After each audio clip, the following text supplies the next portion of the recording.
Hey folks, welcome back to Movie Related. This is going to have to be a car review, solo.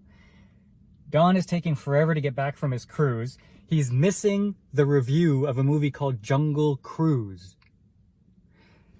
It's taking him forever to get back. His flights keep on getting delayed because his COVID test is late. He keeps on calling me a conspiracy theorist, but wait a second. He has 400,000 or 500,000 videos trashing the CDC, and it's his COVID test that is delaying him. Mark is not here. He went on vacation, but honestly, even when Mark is here, is he really here? This is the guy who used to run around the house in his diaper with dirty underwear on his head, calling himself Spider-Man. Yeah, his late 20s were something. So with every car review, we have one of these for you to enjoy. And I guess that's why we're watching YouTube. Critical mass and a new car review. Behaving like children, pointing out blunders, munching on popcorn and trashing each other. So I guess that's why we're watching YouTube. Alright, so we have The Jungle Cruise with Emily Blunt and Dwayne "The Rock" Johnson. Now, before you even talk about the movie, you have to talk about a whole bunch of other stuff. Because as my wife and I are watching, she goes, "Oh my God, that's just like the ride in Disneyland or Disney World." And I guess the movie is based on that ride, just like Pirates of the Caribbean was based on the Pirates of the Caribbean ride. Now, the ride is inspired by an old movie called The African Queen, I guess, with Humphrey Bogart and Katharine Hepburn. And how old was that movie? Well, it was a long time ago. There were still people named Humphrey. So the ride is inspired by African Queen. This movie inspired by the ride. So there's a whole bunch of links. Like inside the movie, Emily Blunt's character is given the nickname Pants. And that's a nod to Katharine Hepburn, who starred in The African Queen, because I guess she was one of the first women to defy convention and start wearing pants instead of a dress. Dwayne was wearing this outfit that was inspired by the Humphrey Bogart outfit in The African Queen. He looked pretty uncomfortable. He's a really muscular guy, and this looked pretty snug on him. And I'm telling you, when you are super muscular and you're wearing stuffy, snuggy clothes like that, it's very uncomfortable. I know from experience. So Emily Blunt starts off the movie. She has to find an artifact to get her closer to finding this mystical tree called blah, blah, blah, blah. I don't know, the tears of something. And a petal from this little flower will cure any illness, any disease. So she wants to go get it for the benefit of all humankind. Okay, great. Unfortunately, none of the scientists are willing to help her because, you know, science is a man's field. So she swipes what she needs to swipe, and she goes, and she enlists the help of The Rock, who is a riverboat captain, reminiscent of the ride captains at Disney World, where they're just sitting there cracking jokes all the time, and he does his shtick with a bunch of puns, and it's actually pretty funny. Now, the first act of this movie is kind of weak, in my opinion. Like, there's, you know, that comedy action that's really cheesy, corny, like the music's going that kind of stuff. Like I'm not into that. They could have dropped that as far as I'm concerned. But as the movie goes on, it starts getting more interesting, darker, more adult, and by the end of the movie, I was saying, okay, well, that first act was, let's put that on its own. And by the end of the movie, I had come to enjoy it quite a bit.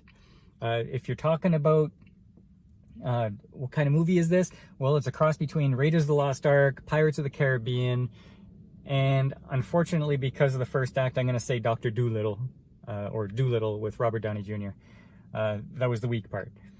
Now they're making a sequel to Raiders of the Lost Ark, but it's getting all kinds of trouble with Harrison Ford getting injured, and a lot of his scenes are, I think, going to be CGI, and everybody's upset that there's going to be a woman taking over the Indiana Jones mantle. So I don't know how the new Raiders of the Lost Ark is going to do, whether it's going to just be one of those things that people complain about because people have such high expectations. But I'll tell you, this movie is a successful Raiders of the Lost Ark franchise. Like, if you like that kind of thing and you want Indiana Jones movies, well, this one's a good one. And they managed to do it with a female lead, a bunch of mystical treasure finding. You have The Rock to back her up. It was just very well made, and I don't even care if I see another Indiana Jones movie because I got Jungle Cruise movies now. They got to make a part 2 and a part 3 because it worked. Was it perfect? Well, the side characters, maybe Paul Giamatti was a side character. The villain that's chasing them, they were very two-dimensional, and there are some actual supernatural villains in this. They were okay. They were interesting to watch because they were quite different, unique. But the CGI that came along with them was a little, speaking of the CGI, there's some CGI shots of like a wildcat. For the most part, it's okay. It's not like Disney Lion King awesome, but it was all right. Some parts you can see that it was CGI. There's like a shot of some frogs for about a second. It's like, oh, come on, you guys can do better than that. Like, the frogs meant nothing to the movie, but you could see that it was really, really super fake.